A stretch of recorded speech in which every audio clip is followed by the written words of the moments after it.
I think young moms think they're second-class citizens, and they're not. They're not. You can be all that God's called you to be.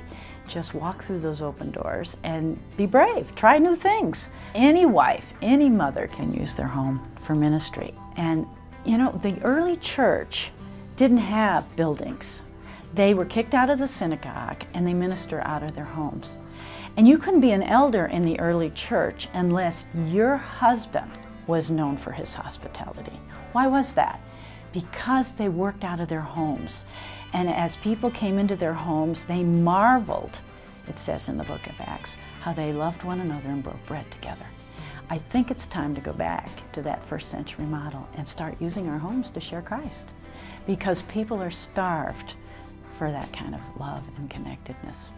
And that's sort of how Entertaining for Eternity was born. Anybody can use their home, you know. And many times women think, I don't have a nice enough house, it's not very big, I don't have pretty china. And you know, the Lord doesn't care. Just use what you've got.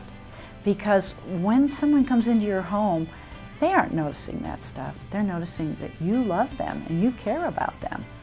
So God can use any kind of home. And I train the women to do all kinds of things. One of the things is dessert on the deck, pastries on the patio. And in my book, I give all the tools on how to do that. There are handouts you can print out. There are invitations you can print in your own computer. And you can do it. You can use any time of year, any occasion to share Christ. It could be the first day of school, the first day of summer, you know, Easter, St. Patrick's Day, Valentine's Day. It's full of ideas for how to do that. And I noticed, you know, I don't know if this is true in every part of the country, but in the last 25 years, I've noticed as I invite women to things that are Christian, they don't want to go to the Christian whatever. But if I ask that same lady for a cup of tea or a cup of coffee at my house, or invite that couple over for dessert, they're there in a minute because they're starved for love and connectedness. And when you build relationships with people like that, they become curious about who you are. I say, I'm surprised every time that God can use little old me in someone else's life. I have one really fun story that goes with Entertaining for Eternity. A new couple moved in next door. And we just loved on them, you know. We took them a loaf of bread and some homemade jam on moving day and talked across the fence, and, you know, my husband would plow their driveway with his little riding mower, and just we're good neighbors to them. And it just, I don't know, out of the blue, I just said, have you guys had breakfast?